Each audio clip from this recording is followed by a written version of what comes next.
नमस्कार दोस्तों। आज मन बहुत दुखी है। इतना बड़ा इंसिडेंस हुआ कल। एक प्लेन क्रैश हुआ और मेडिकल कॉलेज के ऊपर गिरा।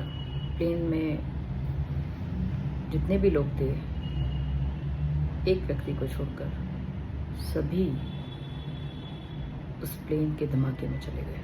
और जहाँ पर गिरा वहाँ पर भी काफ़ी लोगों को इंजरी हुई है, मेडिकल स्टूडेंट्स को इंजरी हुई है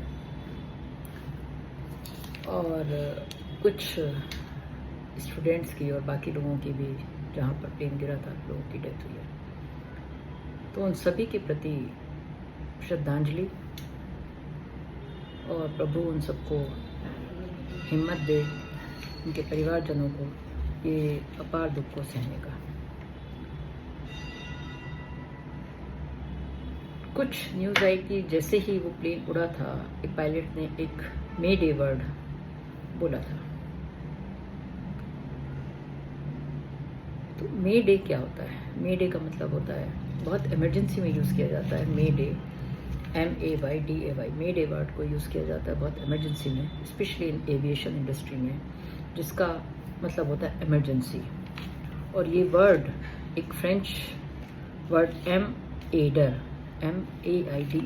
एडर से जन्मा है, जिसका मतलब है हेल्प मी। फ्रेंच वर्ड है। 1927 में इस को इंटरनेशनली एक्सेप्ट किया गया।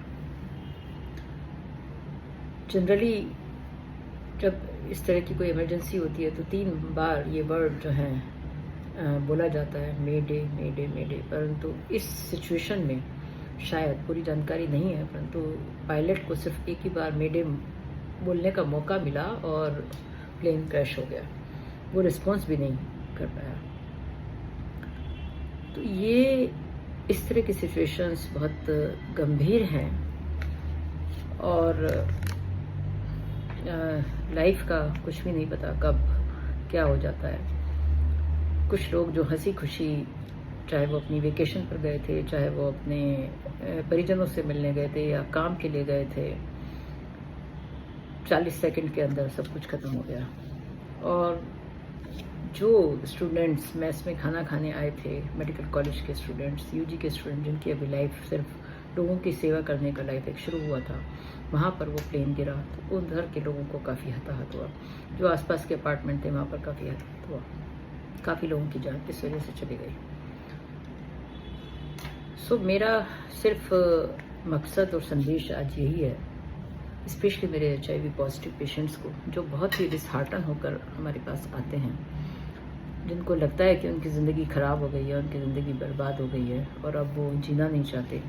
तो उन्हीं के लिए मेरा हमेशा संदेश है। और मैं अपने मरीजों को भी कहती हूँ, ज़िंदगी और मौत का तो किसी को भी नहीं पता कब कैसे आ जाए, परंतु फिर भी ये बात बहुत स्ट्रांगली कहती हूँ कि HIV से कोई व्यक्ति नहीं मरता है। HIV डिजीज़ अगर समय से पता चल जाए और ट्रीटमेंट आप लें, अगर देर से भी पता चलती है तब भी आप प्रॉपर ट्रीटमेंट लें, प्रॉपर डॉक्टर के पास जाएं, अपना इलाज करें, तो इससे किसी की जान नहीं जाती है। और आपको शुक्रगुजार होना चाहिए कि आपको ये जीवन मिला है और इसको अच्छे से जिएं।